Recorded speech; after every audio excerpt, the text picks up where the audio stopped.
చాలా అభినందించవలసినటువంటి పత్రిక యోహాన్. ఎందుచేతనంటే దీంట్లో కొన్ని రీజన్స్ ఉన్నాయి. ఇది పరిశుద్ధ గ్రంథంలో పెట్టబడినటువంటి ఒక స్క్రిప్చురల్ పరిశుద్ధాత్మ ప్రేరణతో రాయబడినటువంటిది, అనుభవంతో రాయబడింది. యోహాను వృద్ధాప్యంలో 90 సంవత్సరాల అనుభవం తర్వాత మనకు రాస్తున్నటువంటి పత్రిక. కాబట్టి ఈ లెటరు మనకు చెప్తున్నప్పుడు దీంట్లో ప్రేమ, సత్యం, అబద్ధ బోధకులు అంటే అబద్ధం బోధిస్తున్నటువంటి వంచకుల నుంచి మీరు ఏ విధంగా దూరంగా ఉండాలి అనేటువంటిది ఇక్కడ మనకు చెప్పబడుతూ ఉంది. ఈ రెండో యోహాను నిబంధనలు ఉన్నాయి, షరతులు ఉన్నాయి, భయాలు ఉన్నాయి, కన్సర్న్స్ ఉన్నాయి. మన యొక్క వ్యక్తిగత జీవితం, కుటుంబ జీవితం, సంఘ జీవితం బట్టి కన్సర్న్స్ ఉన్నాయి. దాన్ని బట్టి మంచిని వదిలిపెట్టొద్దు, మంచిని పట్టుకోండి, చెడుకి మనం దూరంగా ఉండాలి అనేటువంటి విషయాన్ని కూడా ఇక్కడ రెండు కూడా సమపాళ్ళలో చెప్పబడింది.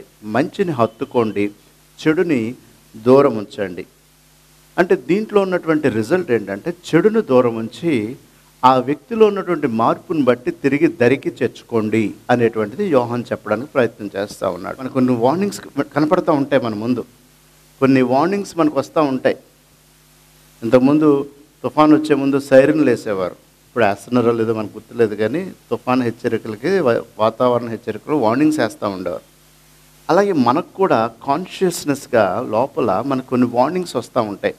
వాటికి మనం వినకపోతే చాలా చెడు మార్గాల్లోకి మనం వెళ్ళిపోతూ ఉంటాం, తప్పుడు నిర్ణయాల్లోకి వెళ్ళిపోతాం. అయ్యో ఇలాంటి నిర్ణయం తీసుకున్నాం ఏంటి అనుకుంటాం. అందుకు చాలా జాగ్రత్తగా ఉండండి అని చెప్పి తెలియజేస్తున్నాడు.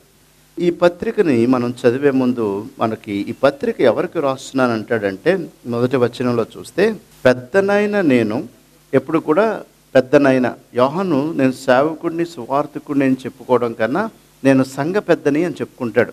అది మనం ఎప్పుడు మర్చిపోకూడదు. నేను సంఘ పెద్దని అంటాడు. దాన్నే మనం చాలా విలువైనటువంటి, తను క్రీస్తు దగ్గర శిష్యుడు, యేసుక్రీస్తు 12 మంది శిష్యుల్లో ప్రియమైన శిష్యుడు అని సువార్తలో చెప్పబడుతుంది. పత్రికల్లోకి వచ్చేటప్పటికి నేను పెద్దని అంటాడు, నేను సంఘ పెద్దని అంటాడు. పెద్దనైనటువంటి నేను ఎవరు రాస్తున్నానంటే, ఏర్పరచబడినదైన అమ్మగారికిని ఆమె పిల్లలకును శుభమని చెప్పి వ్రాయినది. ఇప్పుడు మనం పౌలు ఎప్పుడు రాసినా కూడా సంఘం పేరు లేకపోతే సంఘస్థుల పేర్లు, ఆ ప్రాంత వాసుల పేర్లు రాస్తూ ఉంటాడు. ఇక్కడ ఎవరికైనా రాస్తున్నాడు, ఇక్కడ అమ్మగారికిని ఆమె పిల్లలకు శుభమని. దీని గురించి థియలాజికల్గా చాలా బ్రాడర్ స్పెక్ట్రమ్ ఆఫ్ డిస్కషన్ ఉంది. అక్కడ ఇతను ఎఫెసస్లో పెద్దగా ఉన్నప్పుడు యోహాను కొంతమంది శిష్యుల్ని కలిగి ఉన్నాడు.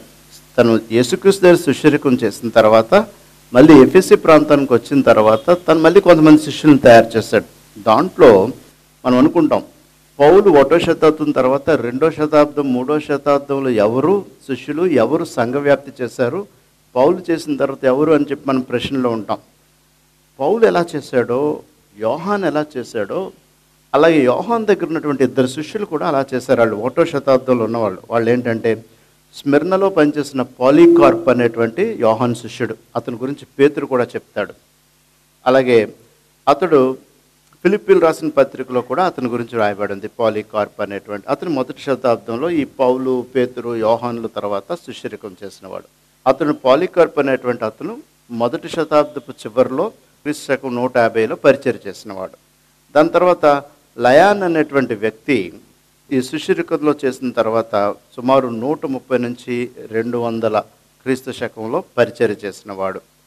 అలాగే అంటే క్రీస్తు పునరుద్ధమైన తర్వాత, సమాధిని జయించి వెళ్ళిన తర్వాత వచ్చినటువంటి లెక్కల్లో యోహాన్ దగ్గర శిష్యులు వీళ్ళు చేశారు. అలాగే అలెగ్జాంద్రియాలో క్లెమెంట్ అనేటువంటి ఒక వ్యక్తి కూడా యోహాన్ దగ్గర శిష్యరికం చేసినటువంటి వాడు. అక్కడి నుంచి మనం ఇలాగ ఈ 1వ శతాబ్దంలో వీళ్ళందరూ చూసిన తర్వాత ఒక్కొక్కడు ఈ యోహాన్ సువార్తను గురించి రాసి ఈ వీళ్ళు ఎవరికి వ్రాసాడు అని చెప్పి ఆలోచన చేస్తే, జెరోమ్ అనేటువంటి ఒక వ్యక్తి శిష్యుడు ఏమని చెప్పి తెలియచేశాడంటే, అక్కడ ఎవరైతే అమ్మగారు అని చెప్పి పిలిచాడో క్రీస్తుని మనం ఏమంటామంటే ఆయన పెండ్లి కుమారుడు, సంఘము పెండ్లి కుమార్తె. అందుకు యోహాను పెండ్లి కుమార్తె అనేటువంటి సంభోషణ కన్నా సంఘాన్ని పెద్దగా ఉన్నటువంటి వ్యక్తి అమ్మగారు అని పిలిచాడు.